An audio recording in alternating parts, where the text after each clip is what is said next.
Iya. Halo semuanya, salam teman-teman. Salam sejahtera untuk kita semua. Pertama-tama izinkan saya menyampaikan terima kasih atas kesempatan yang telah diberikan kepada kelompok kami untuk mempresentasikan hasil diskusi kami dengan topik mengidentifikasi dan mencegah korupsi di lingkungan pendidikan. Nah, sebelum itu perkenalkan nama saya Irai dan teman di sebelah saya Indriani Dopedia. Dan saya Ida Daniel. Terima kasih. Nah, teman-teman, korupsi itu sering kita dengar terjadi di pemerintah, politik, dan perusahaan besar. Namun, kenyataannya itu korupsi juga bisa muncul di lingkungan pendidikan. Nah, di mana mulai dari sekolah dasar sampai universitas juga. Bahkan banyak orang tidak sadar bahwa perilaku kecil yang tidak jujur dan dapat menjadi bibit korupsi itu jika dibiarkan ini akan merusak masa depan pendidikan dan moral generasi muda. Nah, selanjutnya saya akan menjelaskan tentang bentuk-bentuk korupsi di lingkungan pendidikan. Nah, dari hasil diskusi kami bertiga menemukan bahwa ada beberapa bentuk korupsi yang sering terjadi. Yaitu yang pertama itu ada kecenderungan akademik. Nah, di mana itu contohnya mencontek saat ujian, plagiarisme, membeli tugas atau skripsi, hingga meminta orang lain mengerjakan pekerjaan akademik. Nah, itu adalah bentuk korupsi sehingga seseorang mendapatkan nilai dengan penghargaan tanpa usaha yang jujur, teman-teman. Nah, walaupun terlihat sepele, kebiasaan ini itu membentuk karakter yang sangat buruk. Nah, yang kedua itu ada suap untuk mendapatkan nilai. Nah, ada kasus siswa atau orang tua memberi uang, hadiah, atau bahkan fasilitas kepada guru atau dosen agar mendapat nilai bagus atau supaya lulus dalam mata pelajaran dan sidang.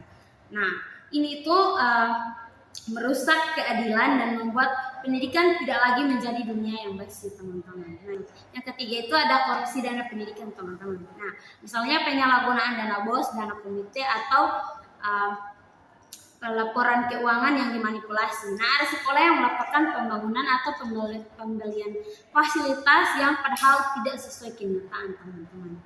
Nah, uang yang seharusnya mendukung siswa malah dinikmati pribadi. Selanjutnya yang akan dijelaskan oleh teman saya. Oke, baik. Selanjutnya yang keempat, nepotisme atau permainan orang dalam. Misalnya penerimaan siswa, beasiswa, atau jabatan di kampus yang tidak berdasarkan prestasi, tetapi karena hubungan keluarga atau kedekatan pribadi. Ini membuat siswa lain tidak adil. Semua contoh tadi mungkin sudah sering kita dengar, bahkan ada yang dianggap hal biasa. Namun, jika dibiarkan, korupsi akan menjadi budaya. Yang kedua, dampak korupsi di dunia pendidikan. Korupsi membawa banyak dampak negatif. Bagi siswa dan mahasiswa, mereka tidak mendapatkan pendidikan yang jujur dan berkualitas. Nilai yang tidak mencerminkan kemampuan membuat mereka sulit bersaing. Lebih buruk lagi, mereka terbiasa berbohong dan mencari jalan pintas. Bagi guru dan dosen, korupsi menurunkan wibawa dan kepercayaan siswa. Jika guru tidak jujur, bagaimana bisa mengajar kejujuran? Terus, bagi sekolah dan universitas, reputasi menjadi buruk. Jika masyarakat tahu sekolah itu penuh suap atau manipulasi, orang tidak percaya lagi dengan kualitas pendidikannya.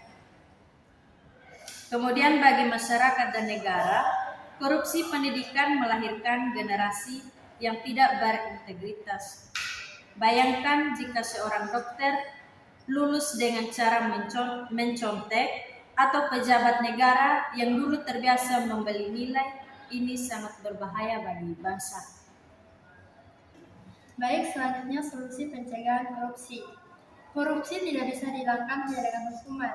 Kita perlu tindakan nyata dan budaya jujur seperti ini.